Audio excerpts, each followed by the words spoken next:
আমি সবার আগে রেডি গাইস।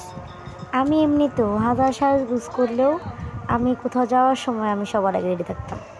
আমার সাজগোজ করলেও আমি রেডি, কারণ এই যে এখন বাচ্চারা রেডি করাইতেছে, বাবা আর চাচা মিল্লা।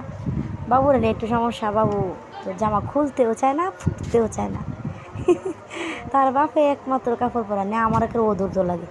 তার বাপে জোর করে ড্রাইভার ডিফার সমস্ত কিছু পরাইতেছে, এখন বেরিয়েব গাইস। আমরা যেখানে নায়র গেছিলাম, আসলে এই নায়র বলতে আসলে তারা নায়রই বলে, মানে আমার নায়র নিচে, তো সেই সুবাদে এই নায়র কথাটা বললাম। নায়র কথাটা আমার মজা লাগে ভীষণ। আসলে গ্রামের প্রচলন যত কিছু আছে ওই বাড়িতে যায় সব দেখাইলাম। খাওয়া দাওয়া ট্রেডিশন যতটুকু আছে সব কিছুই গ্রামের প্রচলন, মানে অন্যরকম একটা শান্তি পাইছে যায় সেরা সব কিছু। এত বড় বাড়ি, বিশাল শহরের বুকে এক চিলতে গ্রাম, বিশাল বড় বাড়ি, গরু ছাগল হাঁস মুরগি সকল কিছুই ভরপুর, মানে প্রকৃতির দেখার মতো একটা বাড়ি। ভালো করে দেখাইতে পারলাম না, অতিরিক্ত গরম, আর বাচ্চারা নিয়ে তো ভিডিও করানো যায় না। যাই হোক গাইস, ভীষণ ভালো লাগছে ওইখানে যাই। গরমের থেকে একটু রেহাই পাইছিলাম একদিন, তবে এখন মোটামুটি সবখানেই গরম গাইস। এটা আমাদের বাসার গেট, বাসার গল্লি, তো যে বেরিয়েছি। বাচ্চা এতক্ষণ যা কান্না করছে, যা জ্বালাইছে।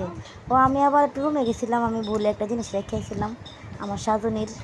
যাই হোক, আমার সাজুর কাজু দিয়ে আমি ব্যাগের ভিতরে আগে বইরে দিচ্ছি, কারণ এখানে পোলাপান আসছে, সাজায় দেওয়ান লাগবো, আর নিজে তো একটু সাজমো। এই যে আমার বাবা এখন ভালো, আমার বাবা এখন বড় বেটা, দেখছেন অবস্থা। আমার এই হাতটা ছুঁতে দেয় না, তার বাবারে ছুঁতে দেয় না, তার বাবা আমার গালে পারতেছে। কিন্তু রে গেলে টানাটানি করতেছ, হ্যাঁ? তারা গাড়ি দিয়ে দেবো বাবার সাথে, আর আমি আমার রিক্সায় উঠে দিয়েছে তারা, বাবা কাকা, তারা তিন কাকা বাচ্চা মিল্লা তারা গাড়ি দিয়ে দিতেছে। আর আমি একলাই আমার বাচ্চা গাড়িতে উঠলে একবারে, আর বাইরে বেরোলে আর তো কথাই নেই, পেটে খাওয়ার না থাকলেও ঠিকবাবু কোনো প্রকার জ্বালাতন করতো না। ওই দিক দিয়ে খুবই ভালো, যে বাইরে গেলে জ্বালাতন করবো বা কোনো সমস্যা না, একদমই না গাইস। আমি ড্যাং ড্যাঙা একলা যেতেছি। আমার ছেলে সারাদিন দাদা করে, মানে তার দাদির অনেক মিস করে। তো ওইখানে আসলে বাকলজোড়া কই, এখান দিয়ে একেবারেই গ্রাম। এখানে আসলে কারেন্টের এত সমস্যা, মানে কারেন্ট থাকে না। এবার আমরা আসলে আমি দুর্গাপুরও যাই নাই, বাবার বাড়িতেও যাই নাই, শুনছি ওইখানে নাকি কারেন্ট থাকে না।